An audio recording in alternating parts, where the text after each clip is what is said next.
issued a tornado warning for southwest Bartow County in northwest Georgia, East Polk County in northwest Georgia, until 5:50 p.m. Eastern Daylight Time.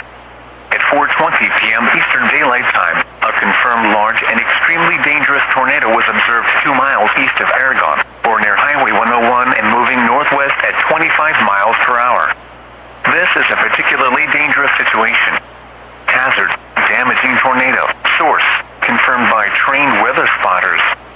Impact, you are in a life-threatening situation. Flying debris may be deadly to those caught without shelter. Mobile homes will be destroyed. Considerable damage to homes, businesses, and vehicles is likely, and complete destruction is possible.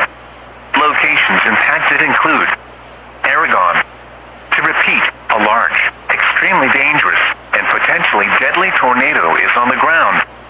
To protect your life, take cover now. Move to an interior room on the lowest floor of a sturdy building. Avoid windows. If in a mobile home, a vehicle, or outdoors, move to the closest substantial shelter and protect yourself from flying debris.